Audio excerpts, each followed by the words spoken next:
Hi friends, వంకాయలు కోసిస్తాను. ఎక్కువగా పెద్దవైపోయినాయి, మళ్ళా టేస్ట్ ఉండవని ఇప్పటికైనా కోసేయాలని కోసిస్తాను.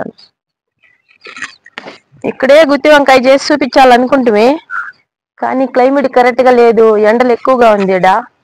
అందుకని మేము అది మానేసి కోసేస్తాను.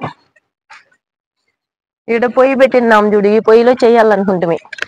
గుత్తి వంకాయ చేసి పెట్టాల వీడియో అనుకుంటుమే, కానీ క్లైమేట్ వల్ల ఎక్కువ ఎండలు, అందుకు మానేస్తాను.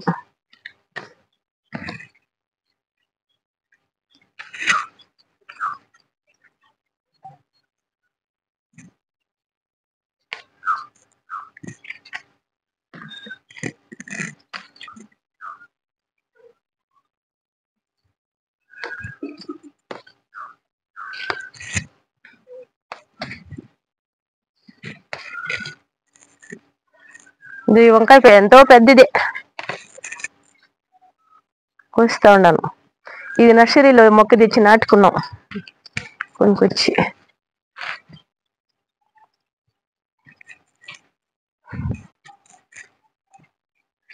ఇవన్నీ కూడా నర్సరీలో తెచ్చినవే. ఈ తెల్ల వంకాయలు వస్తున్నాయి చూడు, దాంట్లో ఉండేది కూడా, అది కూడా తెల్ల వంకాయ వస్తుంది.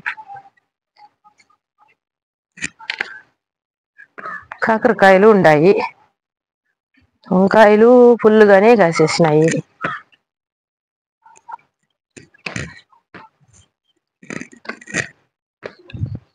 హాయ్ ఫ్రెండ్స్, 1 కేజీ కాయలు కాసేసింది, ఈరోజు కోసేసినాము.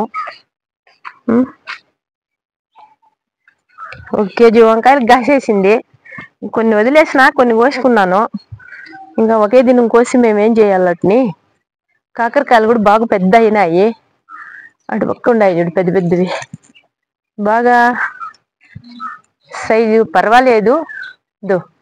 ఏడుంది చూడు కాకరకాయ, మస్తుగానే వచ్చింది.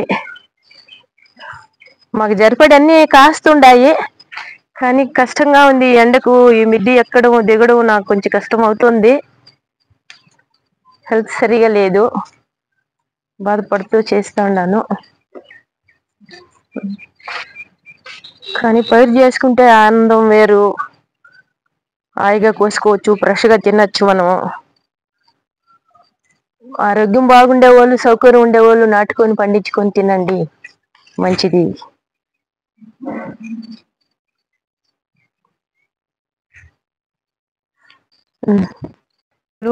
ఎంత నమ్మని ఫ్రెష్గా ఉన్నాయి.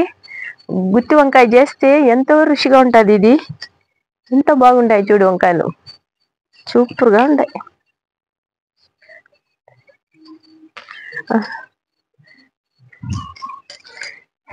ఇక్కడ మిద్ది పైన ఎండనేసి నేను ఇంట్లో చేయబోతాను. గుత్తి వంకాయ చేసి వీడియో పెడతాను మా ఛానల్లో. ఎంతో నమ్మని బాగా ఫ్రెష్గా ఉన్నాయి. ఇది గుత్తి వంకాయే చేయబోతాను.